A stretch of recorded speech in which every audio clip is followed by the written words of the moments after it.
Bonjour à tous et bienvenue à la suite de notre série Catharsis, séparer le bien du mal, le bon du mauvais, une série sur les choix.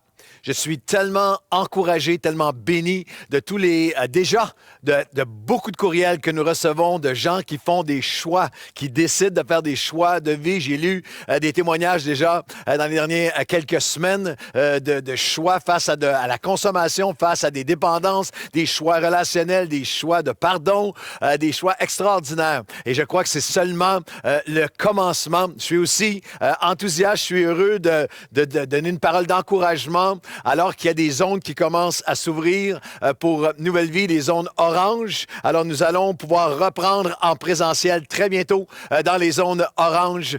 Nouvelle Vie à Drummondville, par exemple, Nouvelle Vie à Charlevoix. Suivez bien sur nos réseaux sociaux, sur votre propre page Facebook, l'hebdo du samedi matin, alors qu'on va vous donner toutes les directions. Mais nous revenons en présentiel, en zone orange et bientôt sur tous nos sites. Nous en sommes convaincus. Lorsqu'on parle de Catharsis, c'est une série sur les choix. Si on regarde quelques définitions qui sont devant nous, une série sur les choix. Catharsis du grec ancien, c'est la purification, la séparation du bon du mauvais. Du bien du mal. C'est l'action correspondant à choisir afin de nettoyer. Nos choix nous permettent de nettoyer, de purifier, de guérir, de libérer et de grandir. C'est notre vision, c'est notre mission pour cette prochaine année. Notre vision, c'est de vous aider, vous équiper, vous enseigner, tous ensemble, afin qu'on puisse faire de meilleurs choix pour moins de regrets. De meilleurs choix dans nos vies va toujours résulter en moins de regrets. Nous voulons faire des meilleurs choix parce que nous sommes aujourd'hui le résultat, la somme de tous nos choix d'hier. Et toutefois, c'est important de se rappeler que même si on a eu des bons choix hier qui nous ont amenés jusqu'à aujourd'hui, nos bons choix d'hier ne nous protègent pas des conséquences de mauvais choix que nous ferions aujourd'hui. On peut avoir fait pendant plusieurs décennies de notre vie de bons choix, mais encore aujourd'hui, faire les choix est un mode de vie qui doit être repris aujourd'hui. C'est pour ça qu'on regarde à trois dynamiques. On apprend ensemble ces trois dynamiques bibliques à prendre lorsqu'on fait des choix dans toutes les sphères de nos vies. Entendre la voix de Dieu qui dit « Arrête-toi, apprends et agis ». Arrête-toi lorsque tu as des décisions et choix à faire. Apprends et agis. Dans Deutéronome, chapitre 30, et le verset 19, « Arrête-toi, apprends et agis. » Dieu parle et il dit, « J'en prends aujourd'hui à témoin le ciel et la terre. Je mets devant toi la vie et la mort, la bénédiction et la malédiction. » Ça, c'est du « arrête-toi », c'est sérieux, c'est important. Il y a tellement qui va en découler.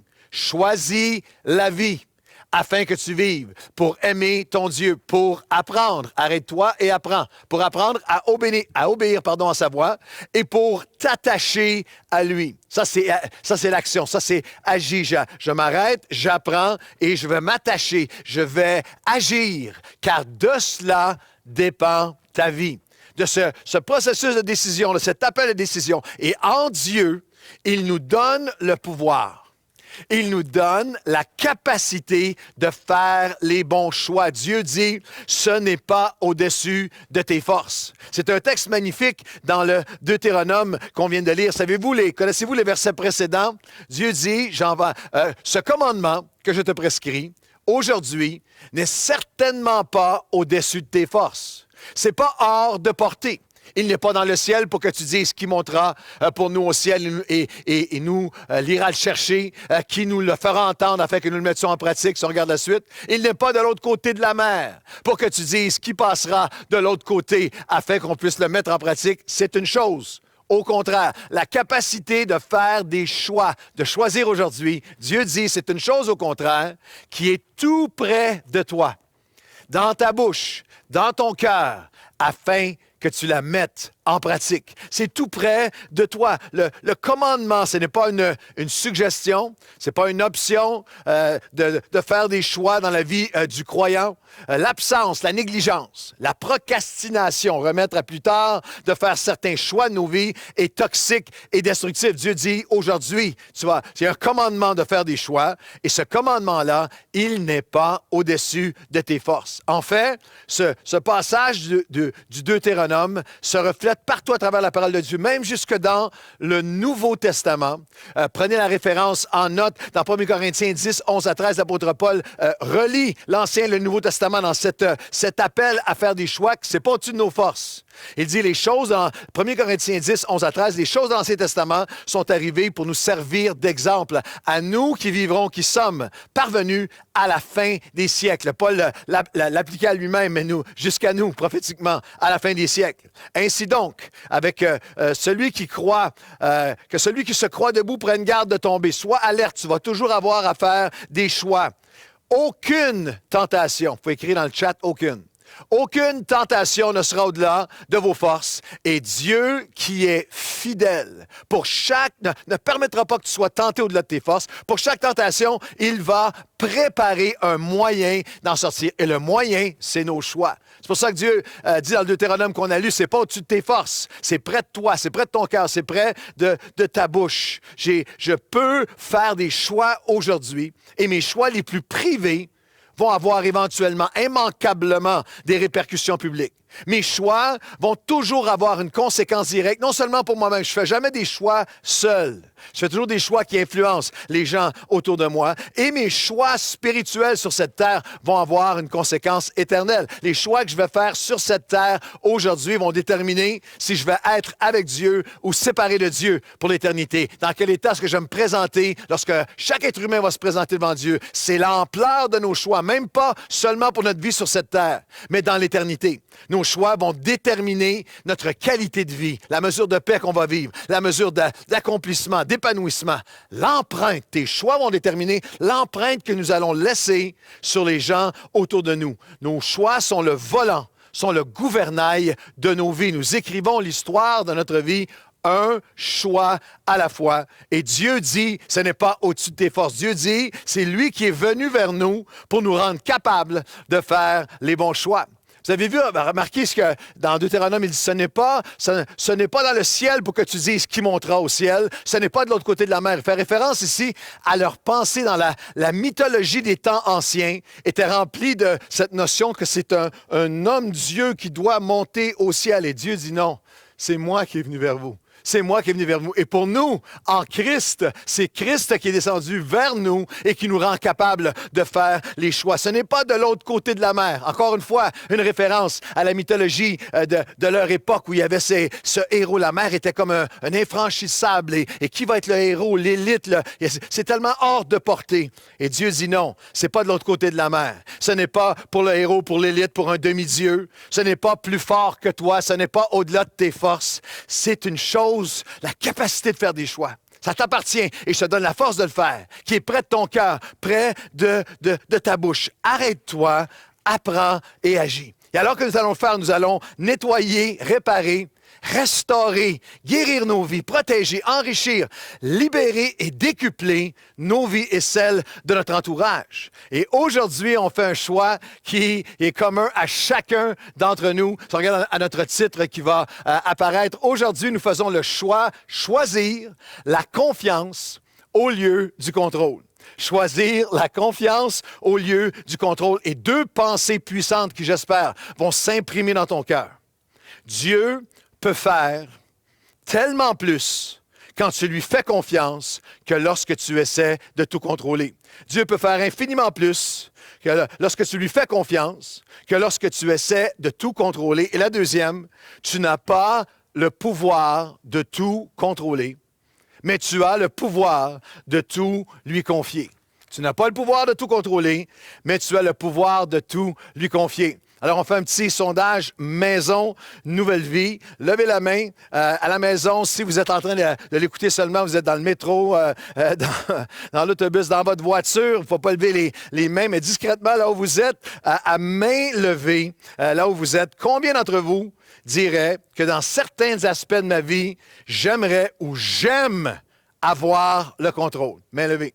J'aime avoir, il faut que je le confesse, j'aime avoir le contrôle. Si vous avez le goût de lever la main de la personne à côté de vous, dans votre salon, c'est à vous que s'adresse ce message. Prenez des notes. Vous êtes le control freak, vous êtes le contrôleur en chef. Chacun de nous avons des enjeux de contrôle. On voit ça dans les milieux de travail, les personnes qui, faut que ça soit fait comme moi, je le fais, ma méthode, touche pas à ça, laisse faire ça.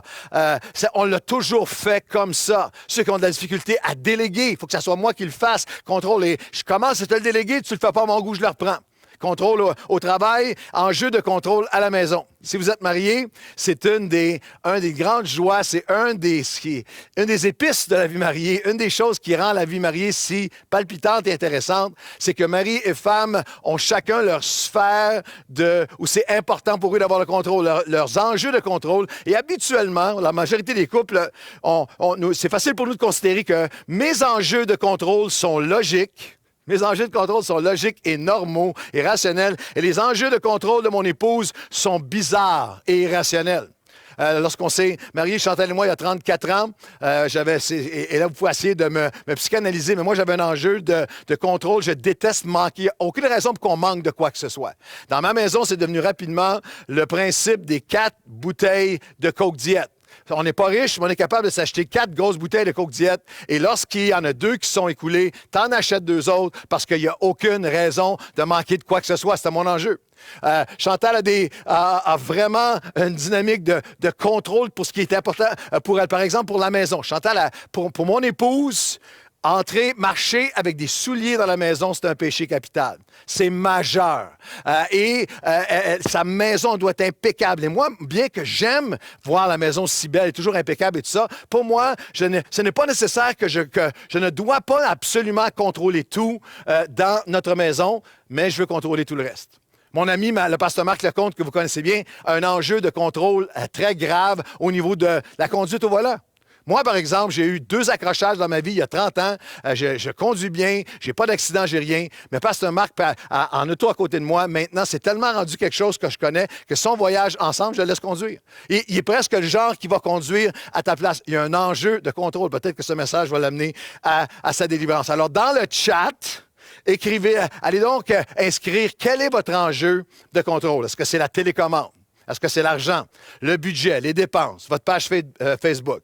Qui et combien de personnes like vos parutions, vos posts? Est-ce que c'est le contrôle de ton image, ton apparence, ta réputation au travail, ta réputation avec tes amis, ta réputation spirituelle, ton image? Est-ce que c'est ton poids? Est-ce que c'est tes cheveux ou la disparition graduelle de tes rides, ton look? Est-ce que c'est le contrôle de ton argent, tes enfants, tes amis, ton futur, ton titre, ton ministère? C'est quoi ton enjeu de contrôle? On va regarder un texte ensemble qui est un des plus connus de toute la Bible par beaucoup, beaucoup de chrétiens, un des plus puissants, mais aussi un des plus difficiles à vivre au quotidien dans la dynamique de choisir la confiance au lieu du contrôle. C'est le Proverbe 3, versets 5 à 7.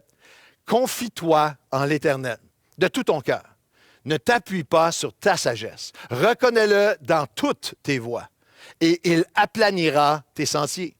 Ne sois pas sage à tes propres yeux. Crains l'Éternel et détourne-toi du mal. » C'est tellement puissant que ce soit la première fois ou la 10 millième fois que vous entendez ou lisez ce verset, ce passage biblique si riche. Est-ce que je peux vous défier à dire avec moi, « Seigneur, peux-tu m'aider vraiment à vivre, à mettre en pratique ces choix de confiance au lieu du contrôle à laquelle tu m'appelles dans ta parole. » Confiance, cette dynamique de confiance, de me confier, pas en moi-même, mais à l'Éternel, de tout mon cœur, dans toutes mes voies. Dites-le à voix haute si vous êtes à l'aise de le faire. Faire confiance à Dieu dans toutes mes voies, de tout mon cœur. Faire confiance à Dieu dans toutes mes voies, de tout mon cœur. Faire le choix de relâcher entre ses mains, de lâcher prise. Le choix de lui remettre mes enjeux, toutes mes voies, mes insécurités, mes offenses, mes blessures, mes ambitions, mes orgueils, mes échéanciers. de lui remettre, de résister au contrôle. Ne t'appuie pas sur ta sagesse, sur ce que toi tu veux contrôler, ton contrôle, tes préférences, tes standards, tes plans, tes ambitions, tes attentes, tes échéanciers, tes demandes. Est-ce que ça va être moi qui va tracer, aplanir le chemin de mes sentiers, essayer de le contrôler, ou est-ce que je vais laisser Dieu diriger mes sentiers, ne pas être sage à mes propres yeux, me détourner du mal? Catharsis, séparer le bien du mal. Et le choix du contrôle total, lorsqu'on entre dans cette dimension du choix du contrôle total, ça devient en fait mal. Ça devient un rejet et un remplacement de Dieu. Je prends la place de Dieu pour le contrôle de ma vie. Lorsque le contrôle remplace la confiance, les conséquences sont au-delà de tout ce que vous pouvez imaginer. Il y a plein d'exemples dans la Bible. Un des exemples les plus marquants est au tout début du pèlerinage de foi, des modèles de foi. Abraham est le père de la foi. Et pourtant, il est capable de grande confiance. On a Abraham dans un grand geste de confiance, un cœur de confiance, quitte Ur en Chaldée, suit l'appel de Dieu. Mais il a une sphère, il a une zone dans sa vie, un enjeu de contrôle. Dieu lui a fait une promesse, tu vas être un père, tu vas avoir des enfants, toi et ton épouse Sarah. Et alors que les années passent et que la promesse ne s'accomplit pas, il y a tout ce combat en lui, cet enjeu de confiance. Et on se retrouve à un moment où ils vont transférer, un moment où le contrôle va remplacer la confiance. Et les conséquences sont dévastatrices. Sarai, la femme d'Abraham, ne lui avait pas donné d'enfant. Elle avait une servante égyptienne nommée Agar. Et Sarai dit à Abraham, « Voici l'Éternel m'a rendu stérile. Viens, je te prie, vers ma servante. Peut-être aurai-je par elle des enfants. » Et Abraham écouta la voix de Sarai. C'est cette dynamique malsaine où le délai amène une pression et où nous sommes dans cette dynamique où le retard selon nos échéanciers avec Dieu est maintenant considéré comme un rejet, comme un refus. Elle blâme Dieu simplement pour un retard. C'est une bonne question. Est-ce que tu fais confiance à Dieu seulement s'il respecte ton agenda?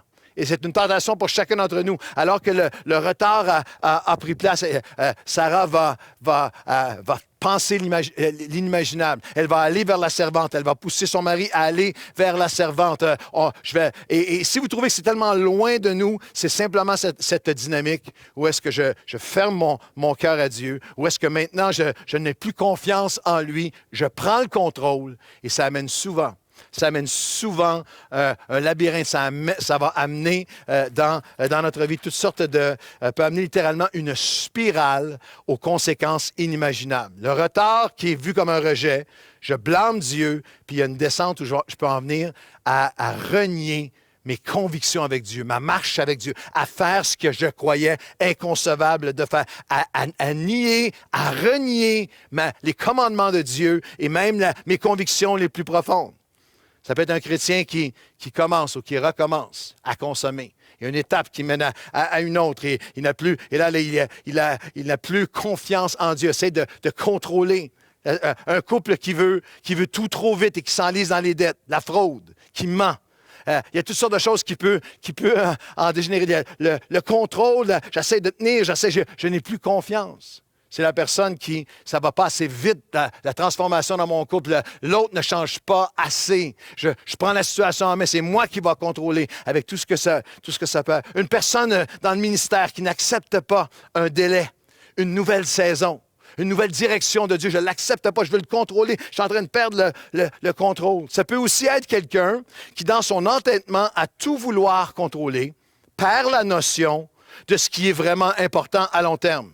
Empoisonne son aujourd'hui pour ce que souvent n'aura pas vraiment d'impact à long terme ou sur demain. Et on a vu ensemble dans les derniers messages qu'on aime cette équation, que de meilleures questions amènent de meilleurs choix. Que meilleure question de vie, meilleure qualité de vie. Alors, je vais vous donner 3 questions ensemble. On regarde 3 questions ensemble pour faire le choix de la confiance versus le contrôle. Autour de ce proverbe 3 qu'on a regardé ensemble, où on confie-toi à l'Éternel, mets ta confiance en lui, pas tes propres sphères et tendances de contrôle, il y a la première question qui est importante. Vous allez voir, il y a un équilibre. Première question pour faire le bon choix de la confiance au lieu du contrôle. Première question, Proverbe 3, versets 1 à 4. Est-ce que ça vaut vraiment la peine? Est-ce que ça vaut la peine que je veuille le contrôler? Est-ce que c'est tellement important que je dois contrôler ça, cet aspect-là? Proverbe 3, 1 à 4. Mon fils, ma fille, veux-tu prolonger tes jours? Veux-tu augmenter ta paix? Je réponds oui, c'est ce que je veux. Je veux augmenter ma paix. Que la bonté, l'amour, la gentillesse, loving kindness, littéralement le mot c'est l'amour est dans la gentillesse. Que la bonté ne te quitte pas. Écris-les sur des tables de ton cœur. Tu acquerras ainsi de la grâce et des raisonnements plus sains. Meilleure perspective, meilleur raisonnement devant Dieu et devant les hommes. Est-ce que je m'empoisonne la vie et celle des autres en m'entêtant à essayer de contrôler ce qui en fait n'en vaut pas la peine, ce qui va être ne sera pas de conséquences à long terme? Est-ce que j'empoisonne l'atmosphère autour de moi à essayer de contrôler toutes sortes de choses qui sont de moindre importance? C'est la longueur des cheveux de mes ados, c'est son look, c'est son habillement, c'est sa chambre qui est défaite, c'est des miettes dans ma voiture, c'est toutes sortes de trucs et de choses. Question, vas-tu prolonger et augmenter ta paix?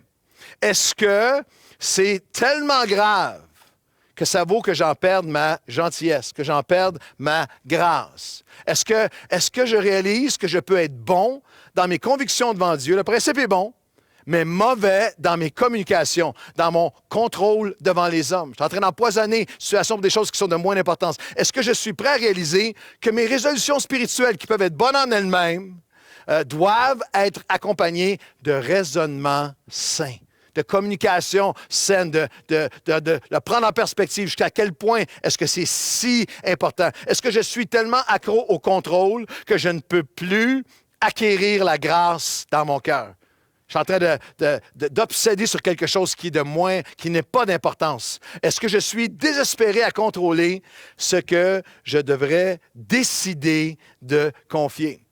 Je vous l'amène en perspective de leadership en tant que pasteur de l'Église Nouvelle Vie maintenant. Notre Église avec plusieurs milliers de personnes et 6 différents sites avec toutes les autres choses dont je suis responsable, tous les sites, toutes les réunions, la joie, le privilège de siéger avec d'autres sur plus d'une centaine d'églises et de titulaires de l'aide d'accréditation d'église, de l'Association chrétienne pour la francophonie, la joie, le privilège de travailler avec d'autres à l'Institut de théologie pour la francophonie, tout ce qui peut y avoir autour. Est-ce que vous ne croyez pas qu'il y a des choses que j'aimerais qui s'améliorent tout de suite? Est-ce que je ne vois pas des choses que j'aimerais qui soient faites différemment? Je dois au quotidien choisir ce que je dois corriger et ce que je dois confier, que je dois relâcher. Choisir ce en quoi je dois être tolérant avec ce qui ne vaut pas la peine et être tenace avec ce qui est prioritaire. Et c'est un choix de leadership. Mais en leadership, dans ton entreprise, dans ton travail, dans ton ministère en leadership, tu peux avoir le contrôle total ou la croissance, pas les deux. Si tu veux avoir la croissance, tu ne peux pas penser que tu vas avoir le contrôle total sur tout. Dans nos relations, vous pouvez avoir, dans nos relations, vous pouvez avoir de l'harmonie, de l'intimité, du bonheur, de la joie dans votre famille, dans vos relations, ou le contrôle total, pas les deux. Si tu cherches le contrôle total, tu vas perdre le reste. Avec vos enfants et ados, vous pouvez avoir de la paix, de bonnes valeurs que vous inculquez. Vous pouvez avoir une belle relation malgré toutes les tempêtes de la vie, ou le contrôle total, pas les deux. Alors, la question, c'est est-ce que ça vaut la peine que je m'énerve de polluer l'atmosphère, de me choquer, de bouder, de répéter, de radoter, de crier pour quelque chose qui va être de moindre importance à long terme? C'est une première question importante. Est-ce que plusieurs d'entre vous, en ce moment, une des choses que Dieu veut vous amener à réaliser, c'est toutes les choses des choses qui sont de tellement moins d'importance que tu essaies de contrôler que tu dois maintenant relâcher. La deuxième question, c'est pas seulement est-ce que ça vaut vraiment la peine? La deuxième question, c'est est-ce que je veux vraiment vivre selon la parole de Dieu? Vous allez voir l'équilibre. Première question, est-ce que ça vaut vraiment la peine? Est-ce qu'il faut vraiment que je contrôle tout ça? Est-ce que je pourrais le laisser aller? J'ai un ami qui m'expliquait, j'entendais un pasteur raconter que pendant des années, lorsqu'il avait ses jeunes enfants, il avait une super belle véranda, une super belle porte vitrée qui donnait sur son jardin, sur sa cour, et il aimait s'asseoir, il regardait à travers, et à chaque fois qu'il arrivait, le jour, regardait à travers la fenêtre, puis il y avait plein de doigts des enfants dans la fenêtre, et ça le rendait fou. Il dit le nombre de fois que j'ai crié à propos des doigts dans la fenêtre. Puis il me disait, c'est bizarre, parce qu'il dit, maintenant que la maison est vide et que les enfants sont partis, puis les enfants même sont mariés et sont à des distances, il dit, je m'ennuie des doigts dans la fenêtre. Est-ce que des choses qu'en ce moment, tu t'empoisonnes les autres à court terme, que tu devrais simplement relâcher? La deuxième question, c'est est-ce que je veux vraiment vivre selon la parole de Dieu? Toujours dans ce contexte de confie-toi en l'Éternel, confiance versus contrôle. Mon fils, n'oublie pas, n'abandonne pas mes enseignements, que ton cœur garde ma parole. Ne méprise pas la correction, que ces enseignements ne s'éloignent pas de tes yeux, de ton cœur, de tes réflexions. Sa sagesse, la sagesse de la parole a plus de valeur que tous les objets de prix. Très important. Est-ce que la parole de Dieu m'appelle à relâcher ou est-ce que, et aussi dans d'autres sphères de ma vie, est-ce que la parole de Dieu m'appelle à prendre position? Oui, à exercer un contrôle. Nous confier en Dieu ne veut pas dire que je ne prends pas le contrôle et la responsabilité de ce qui m'appartient. Dieu ne fera pas pour moi ce qu'il m'appelle à contrôler, ce qu'il m'appelle à maîtriser moi-même, à prendre. Alors, il y a relâchement versus je dois prendre responsabilité. Galates 5, vous avez le choix entre la vie de l'esprit et la vie de la chair. Et toutes les œuvres de la chair destructives qui sont là sont des choix. Tu choisis l'impudicité, la jalousie, les querelles, les divisions, l'ivrognerie, les excès. Et un des fruits de l'esprit, c'est la maîtrise de soi. C'est la capacité de contrôler. Avez-vous déjà réfléchi à tout ce que la parole de Dieu m'appelle à prendre responsabilité, à contrôler par sa grâce, par son esprit, par sa parole? Comprenez-vous l'équilibre entre les deux questions? Est-ce que ça vaut la peine? Il y a des choses qu'il faut que j'arrête d'essayer de contrôler, il faut que je relâche. Mais est-ce que je veux vraiment suivre la parole de Dieu, vivre selon sa parole? Est-ce que la parole m'appelle à prendre responsabilité? Et honnêtement, bibliquement, oui. Dans plusieurs sphères de nos vies, la réponse est oui. Je suis responsable de contrôler mes actions. Avec l'aide de Dieu, par la grâce de Dieu, par sa présence, mais ma volonté humaine rendue capable par la capacité divine. Responsable de mes actions, de mes pulsions, de mes pensées, de mes paroles, de ma sexualité, de nos relations, de notre cœur, de comment je gère mon argent, de notre pardon, de mon honnêteté, de dire la vérité. Responsable de mes valeurs, de mes priorités. Responsable de mon temps, de mon agenda, responsable de mon argent, de mon intégrité, de ma vie spirituelle, de mes choix, responsable de mes choix moraux, mes choix spirituels, mes choix relationnels, professionnels. Par exemple, tu t'es mis dans le trou financièrement, tu ne peux pas dire, Seigneur, je te confie tout ça. Le Seigneur t'appelle à prendre ta responsabilité, à travailler, à économiser, à faire les changements nécessaires, à aller chercher l'aide nécessaire, à faire les changements. Tu as des problèmes majeurs dans ton mariage. Tu ne peux pas seulement juste dire, Seigneur, je t'ai confie. Tu as besoin de dire, qu'est-ce que moi je dois faire? Comment est-ce que je peux m'arrêter et apprendre et agir et faire des choix, des décisions, des changements, le travail nécessaire, consulter, l'aide, changer. Tu as été blessé, victime d'injustice. Tu as souffert. Maintenant, qu'est-ce que tu vas faire avec? Tu ne peux pas juste dire, Seigneur, je te fais confiance. Maintenant, Seigneur, voici ma part, voici mon relâchement, mais voici aussi ma responsabilité de grandir, d'en sortir, de changer, de pardonner. Tu as fait des erreurs, tu as fait une gaffe, tu es en plein dedans en ce moment. Tu ne peux pas juste dire, je te confie tout ça. Qu'est-ce que je dois apprendre? Qu'est-ce que je dois changer maintenant dans ma vie? Qu'est-ce que je dois, moi, avec ton aide, contrôler? Alors, vous avez qu'est-ce que je dois relâcher, qui n'a pas assez d'importance? Qu'est-ce que je dois prendre responsabilité? Et la dernière pensée, dernière question, c'est qu'est-ce que je dois vraiment, entièrement remettre à Dieu seul, parce que c'est hors de mes mains. C'est hors de mes sphères de contrôle. Est-ce que cette situation est pour Dieu seul? Est-ce que je vais vraiment lui confier, lui faire confiance, lui remettre le contrôle de tout ce qui appartient à Dieu et à Dieu seul? Est-ce que je vais confier à l'Éternel de tout mon cœur, le déposer, le porter à ses pieds, ne pas m'appuyer sur ma propre sagesse, je lui fais confiance, le rechercher dans toutes mes voies, ne pas être sage à mes propres yeux, me détourner du mal. N'oublie pas, Dieu peut faire infiniment plus quand tu lui fais confiance que lorsque tu essaies de tout contrôler. Tu n'as pas le pouvoir de tout contrôler, mais tu as le pouvoir de tout lui confier. Je vous donne 3 analogies, 3 moments sportifs que j'ai vécu au fil des années. Il y a plusieurs années, pas maintenant, je n'ai pas le temps maintenant, mais il y a plusieurs années, lorsque j'étais beaucoup plus jeune, pendant une certaine période de temps, je me suis entraîné fort. Je m'entraînais fort, je me souviens d'un moment donné, alors que je m'entraînais fort, que je commençais à avoir des douleurs dans un bras, l'épaule, et des 2 côtés, épaule et coude. Et lorsque j'avais parlé à mon entraîneur, j'avais dit, ça doit être parce que je lève trop, que ce soit les différents exercices, j'avais augmenté mes poids. Puis il m'avait dit ceci, et je n'avais pas tout catché, certainement pas catché, saisi la portée spirituelle. Mais il m'avait dit, non, c'est très clair, ce n'est pas le poids qui te fait mal, c'est parce que tu tiens les choses trop serrées. Deuxième vignette sportive. Un pro de golf. J'ai pris quelques leçons de golf. Évidemment, je n'en ai pas pris assez. Mais dans une leçon de golf, il m'avait dit, vas-y, là, frappe quelques balles, je vais te regarder. Puis moi, je prends mon bâton, puis je me place et je frappe. Puis il m'avait dit, oh, tu es du genre qui serre trop serré. Si tu tiens les choses moins, si tu tiens ton bâton moins serré, tu vas frapper plus fort, plus loin, avec plus de constance et moins de balles perdues. Moins serré, plus fort, plus loin, plus de constance, moins de balles perdues. Mon gourou de golf, c'est Pasteur Marc Lecomte, qui est un champion de golf et qui m'avait donné il y a plusieurs années ce conseil, cette image. Il m'avait dit, tiens ton bâton comme on tient un petit oiseau. Pas trop serré pour ne pas l'écraser, mais aussi pas trop lousse. Il faut que tu l'entoures pour le protéger. C'était très beau, j'ai jamais réussi à le faire, mais c'était très beau comme image. Et il y a quelque chose de spirituel là-dedans. Est-ce que ça se peut que ce qui te fait mal n'est pas le poids nécessairement, c'est que tu tiens trop serré en ce moment. Tu tiens trop serré. Il y a quelque chose qu'il faut que tu relâches à Dieu. Et c'est l'essence, la dernière pensée aujourd'hui, c'est que c'est l'essence de la vraie adoration.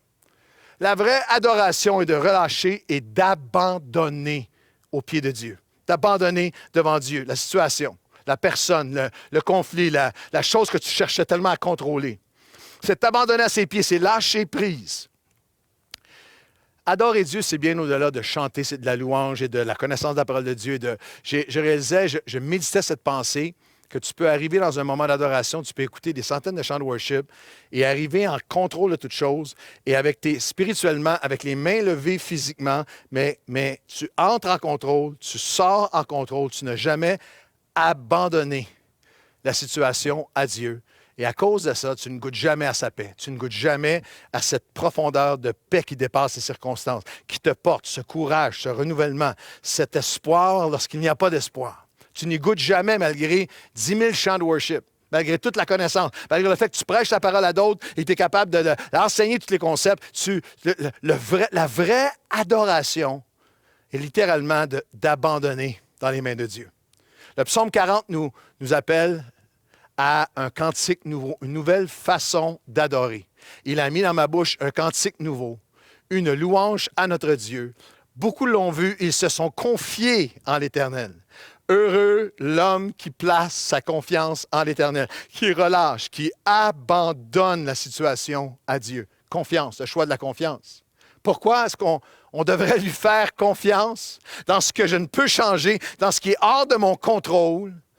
Parce que tu as multiplié tes merveilles et tes desseins en notre faveur. Nul n'est comparable à toi, ô Dieu. Notre adoration de confiance est fondée sur le caractère de Dieu. Alors, je vais vous donner 3 omnis de Dieu. Le psalmiste a dit, c'est parce qu'il n'y en a aucun autre comme toi, il n'y en a aucun qui est comparable à toi. Dans la mesure où je suis renouvelé dans la connaissance, la compréhension de son caractère envers moi, qu'il est en effet incomparable, à la mesure où je vais venir vraiment abandonner, relâcher à Dieu, abandonner le contrôle à Dieu, de relâcher avec aucune intention de reprendre le contrôle, de relâcher, d'abandonner le contrôle à Dieu. Les 3 omnis de notre confiance. Je viens lui remettre tout entre ses mains à cause de son omnipotence. Omni, tout, potence puissante. Il a toute puissance. Lorsque Abraham a été appelé à remettre son fils, à remettre le contrôle du futur d'Isaac à Dieu, offre-moi ton fils Isaac, fais-moi confiance. C'est par la foi Hébreux 11, qu'Abraham offrit Isaac lorsqu'il fut mis à l'épreuve et qu'il offrit son fils unique. Lui qui avait reçu les promesses. J'avais reçu une promesse. Et ce qui avait été dit à Isaac sera nommé pour toi une postérité. Mais comment a-t-il été capable de le remettre à Dieu, de l'abandonner entre les mains de Dieu? Pourquoi? Parce que ses pensées étaient fondées sur ceci. Il pensait que Dieu est puissant, même pour ressusciter les morts, et aussi le recouvrira-t-il par une sorte de résurrection. Abraham a dit, je ne comprends pas, c'est hors de mon contrôle, tu me demandes de t'offrir mon fils, mais je te l'offre, je te le remets. J'avais reçu une promesse, j'ai complètement perdu le contrôle, mais je le remets entre tes mains parce que je crois en ton omnipotence, en ta toute puissance, parce que je crois que tu es le Dieu de la résurrection et j'ai été saisi par la pensée, même par une sorte de résurrection. Je ne sais même pas comment tu vas le faire, mais tu peux ressusciter. Je te fais confiance pour mon fils, pour ma fille, pour mon mariage, pour mon futur, pour mes études, pour mon entreprise, pour cette blessure, pour ce mal que quelqu'un d'autre m'a fait. Je te fais confiance parce que tu es tout puissant. Parce que tu ressuscites ce qui est mort. Et ça, c'est vraiment de l'adoration. Parce que dans Genèse 22, 5, on nous dit qu'au moment où il a fait ça, Abraham dit à ses serviteurs, restez ici, c'est le moment d'offrir mon fils. Et moi et le jeune homme, nous irons là pour adorer. Et nous reviendrons près de vous.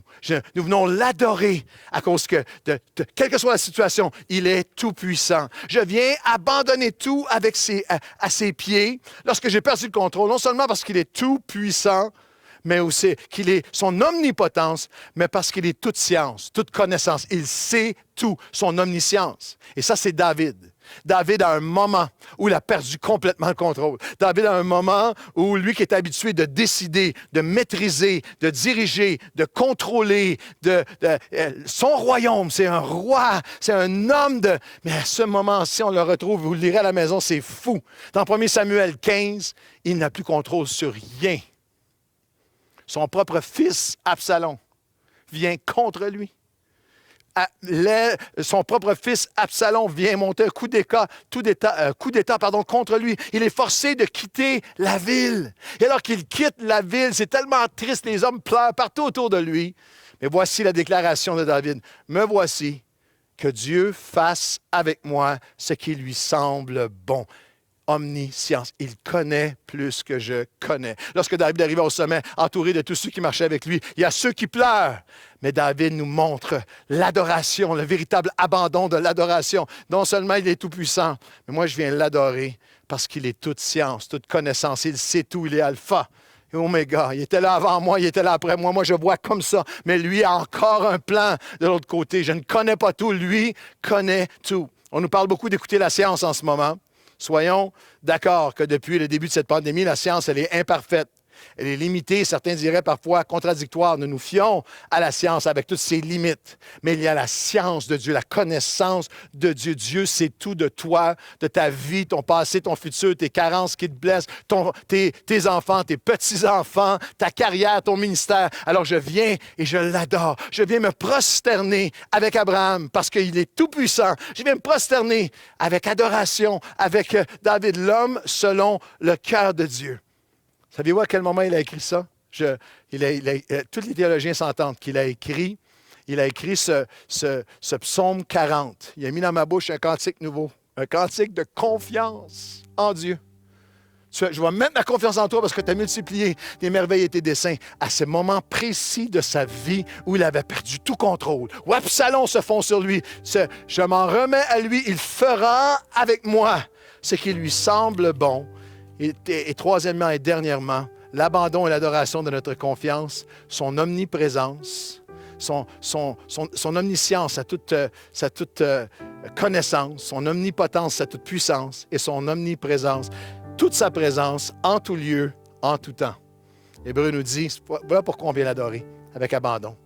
Parce que Dieu à lui-même a dit, je ne te délaisserai pas, je ne t'abandonnerai pas. Et lorsque ça dit, car Dieu lui-même a dit, ça fait référence à un texte de l'Ancien Testament. Lorsqu'on regarde ensemble au texte suivant, dans le Deutéronome, c'est Josué maintenant, dans un moment où il est hors contrôle. Josué, alors qu'il avait perdu ses repères, ses modes de fonctionnement, Il a tous ses ancrages, tout ce qu'il a connu. Moïse qui était son pilier, qui maintenant c'est une saison de transition. Son poste, ses fonctions, tout en ce moment, là, il fait face aux murailles de Jéricho que Dieu le destinait à renverser, mais alors qu'il n'y a plus de Moïse avec lui, alors qu'il n'y a plus rien de pareil, alors qu'il se sent peut-être plus seul qu'il ne s'est jamais senti seul, hors de contrôle. Voici, le Seigneur lui dit, fortifie-toi et ayez du courage. Ne craignez pas, ne soyez pas effrayés devant eux, car l'Éternel, ton Dieu, marchera lui-même avec toi. C'est le texte hébreu qu'on vient de lire, il ne te délaisse, Dieu a dit lui-même, il ne te délaissera pas, il ne t'abandonnera pas. Et dans le texte 3 fois, Dieu a dit, je ne te laisserai pas, je ne t'abandonnerai pas, je suis derrière toi, je suis avec toi, je suis devant toi. 3 fois, derrière toi, avec toi et devant toi. Et aujourd'hui, je veux dire à quelqu'un qui a besoin de l'entendre alors que j'arrive à la fin du message. Écoute-moi bien. Même dans nos pires mauvais choix, même dans les pires mauvais choix que nous avons faits, ou en ce moment, j'ai perdu contrôle sur la situation à cause de mauvais choix que j'ai faits, voici le désir de Dieu pour toi. Dernier verset de la matinée ensemble, Josué 5. Comme Josué était près de Jéricho, il leva les yeux et regarda. Et voici, un homme se tenait debout devant lui, son épée à la main, qui lui dit, ça c'est une théophanie, une christophanie, c'est Jésus lui-même qui apparaît dans l'Ancien Testament, annonçant qu'il ne nous quitte jamais, qu'il est toujours là, il ne te quittera pas, il ne t'abandonnera pas, il est là avec toi. Je suis le chef de l'armée d'Éternel, j'arrive maintenant. Et Josué tomba le visage contre terre et se prosterna pour l'adorer. La dernière pensée du message, le verset suivant, dans Ézéchiel, chapitre 18. Voici le choix, pourquoi je fais le choix de la confiance et pourquoi tu dois le faire.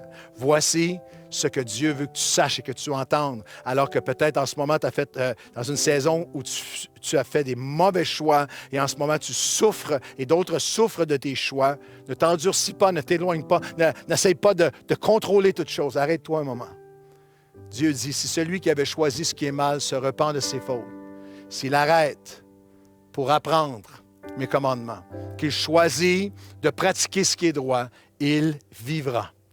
Et il ne mourra pas, et toutes ses fautes seront effacées. Là, le cri du cœur de Dieu.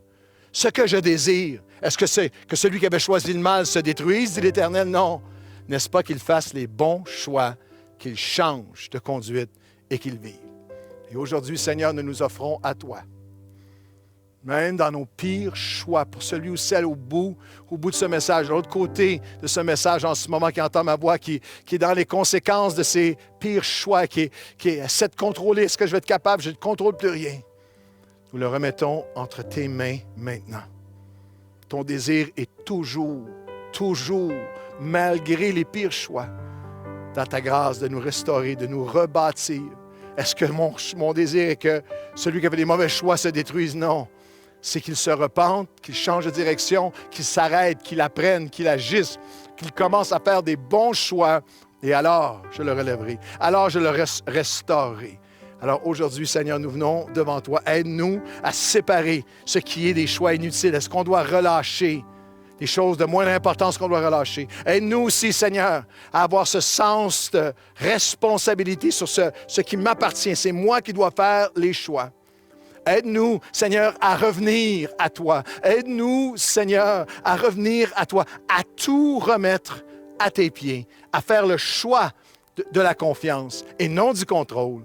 Dans le nom de Jésus, Amen et Amen. Joignez-vous, restez avec nous pour un moment d'adoration avec l'équipe de Nouvelle Vie Worship. Dans mes épreuves et mes labeurs, toujours suffit sa grâce. Je peux toujours, il est toujours là, compter sur sa faveur à chaque instant qui passe. Mes chaînes enfin, c'est ton chant, c'est le mien. Mes chaînes enfin sont enlevées. Mon Dieu, mon Sauveur m'a racheté. De son pardon, il m'envahit. Amour divin, grâce infinie. Faites les bons choix.